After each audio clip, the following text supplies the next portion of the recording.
Guys, कैसे हो सारे बच्चे? नमस्ते। तो चलिए क्लास को बिल्कुल शुरू करते हैं। और आज की इस क्लास में हम लोग बात करने वाले हैं जी 5 नंबर प्रोग्राम के बारे में। कहता है कि write a python program to read a random line from a file.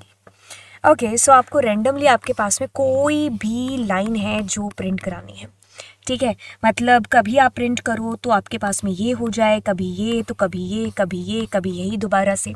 तो रैंडमली कोई भी लाइन आपके पास में प्रिंट होनी चाहिए। अब जब भी रैंडम की बात आती है ना, तो आपके दिमाग में एक आता है कि आपने एक फंक्शन एक मॉड्यूल देखा होगा या आपने पढ़ा भी होगा, दैट इज़ रैंडम मॉड्यूल। इसको आपने कक्षा 11वीं में किया था। अगर 11वीं वाला याद नहीं आ रहा तो 12वीं यानी कि 12th के अंदर हमने अभी किया होगा, ठीक है। तो हम वही चीज़ यहाँ पर उसी के थ्रू करने वाले हैं। सबसे पहले तो ओपन कर लेते हैं। ओके, सो ये सारा डेटा एक बार के लिए मिटाते हैं, ठीक है। फाइल हमारी वही रहने देते हैं, बट इंपोर्ट करते हैं एक मॉड्यूल को जिसका नाम है इंपोर्ट रैंडम, ठीक है। इंपोर्ट कीवर्ड से उसको इंपोर्ट कर लिया, तो नाम है उसका रैंडम मॉड्यूल का, ठीक है। ओके, अब मैं क्या करती हूँ, ये सारी चीज़ें करने से पहले एक बार थोड़ा सा यहाँ पर देखते हैं। ये सब करने से पहले अपनी क्या करते हैं, यहाँ पर प्रिंट एंड मैंने कहा रैंडम, एंड मैं रैंडम के अंदर मैं दे देती हूँ यहाँ पर रैंडम, ठीक है। रैंडम एक हमारे पास में फंक्शन है। इसके अंदर कोई भी पैरामीटर नहीं आता है पहली चीज़। तो अगर मैं प्रिंट करती हूँ ना, ये बिटवीन 0 से 1 इंक्लूड नहीं होगा, तो हमेशा फ्लोट में आंसर आएगा। ये 0 और 1 के बीच में 1 इंक्लूड नहीं होगा, फिर से बता दें। ये आपको रैंडमली कोई भी एक फ्लोट की डिजिट या नंबर है जो आपको थ्रो करेगा, ठीक है। रैंडमली हर बार अलग आएगा। अगर मैंने यहाँ पर रैंड इंट दिया तो मैंने कहा 1 से लेकर के 4 तक, तो मैंने कहा अगर मैं इसमें दूं तो मैंने कहा 1 से लेकर के 4, तो मतलब कहने का कि आपके पास में कभी 1, कभी 2, कभी 3, कभी 4, रैंडमली कोई भी नंबर थ्रो होगा। 4 4 3 4, ठीक है। तो अभी आपके पास में देखो रैंडमली कोई भी नंबर थ्रो हो रहा है बिटवीन इनमें से किसी के अंदर से भी। ओके, अगर ये मेरे पास में रैंड रेंज होता तो क्या हो रहा होता, बट उससे पहले अगर मान लीजिए मैंने इसमें एक ही पैरामीटर दिया तो रैंड इंट हमें एरर दे देगा, ठीक है। ये भी चीज़ है जो ध्यान रख लेना। इसमें हम कोई भी फ्लोट की वैल्यू भी नहीं डाल सकते। ओके, अब मैं रैंड रेंज करती हूँ, और रेंज में सबसे पहले मैं क्या करती हूँ, मैं 1 से लेकर के 4 देती हूँ। तो वो क्या करेगा, 1 से 3 यानी कि 1 2 3 के बीच में कोई भी रैंडमली नंबर पुट करके दे देगा, थ्रो करके दे देगा। 4 इंक्लूड नहीं होता है इसके अंदर, ठीक है। अगर मैंने इसमें दे दिया 2 तो वो 0 और 1 हाँ 0 और 1, ठीक है। 0 और 1 के बीच में से कोई भी नंबर देगा। 2 भी आ सकता है, सॉरी मैंने यहाँ नहीं, 2 नहीं आ सकता क्योंकि यहाँ पर 2 लिखा हुआ है ना, तो 0 और 1 के अंदर से आएगा, ठीक है। 2 आ जाता जब यहाँ हम 3 दे रहे होते, तो हमारे पास में 0 1 और 2 ऐसा डिस्प्ले होता, ठीक है। करे करे करे करे 2 आ जाने दो एक बार, ठीक है। Okay fine. ओके, अभी ये चीज़ आपको समझ में आई। अब मैंने आपको ये चीज़ क्यों समझाई, क्योंकि इसी को मैं यहाँ पर लागू करने वाली हूँ। एक बार दोबारा चलें पीपीटी के ऊपर कि आखिरकार हमें क्या कह रहा है।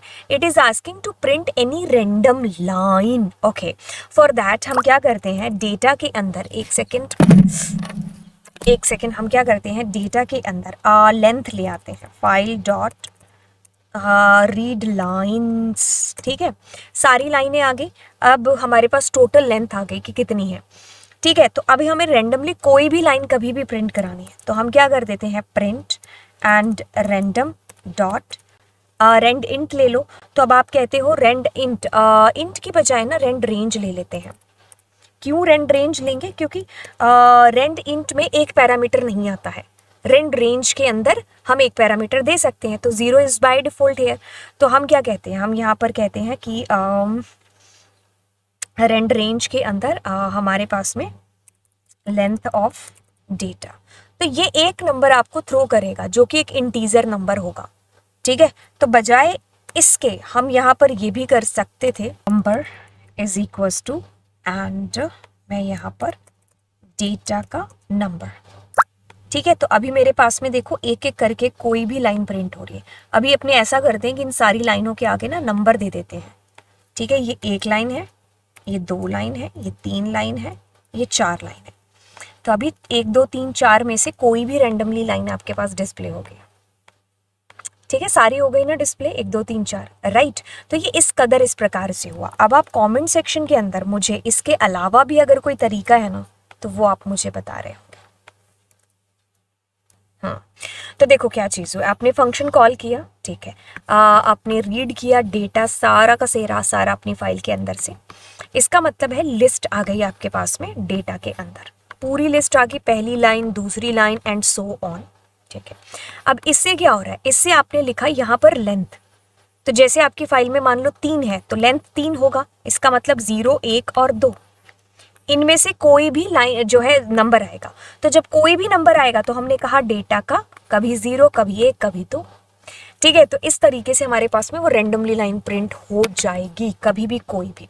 ठीक है, अब आप मुझे नीचे कमेंट सेक्शन के अंदर बताएंगे अगर आपको इसके अलावा कोई और तरीका पता है तो। ठीक है, अब मैं इसको समराइज अगर करूं तो कहने का मतलब यहाँ पर अगर हम इसको समराइज करें तो रेंड रेंज का यूज हमने इसलिए किया है क्योंकि लेंथ में क्या आ जाएगा, जितनी भी लेंथ है, जैसे 3 आया तो 0 1 2, ठीक है, जितनी भी लेंथ है तो वो एक नंबर रैंडमली आएगा। तो जब एक नंबर रैंडमली आ जाएगा तो हम उसी लाइन को यहाँ से प्रिंट करा देंगे, कहाँ से, हमारी लिस्ट के अंदर से। ठीक है, तो चलिए फिर मिलते हैं आपको नेक्स्ट लेक्चर के अंदर। Thank you so much, bye bye, and channel ज़रूर सब्सक्राइब कर देना। बाय।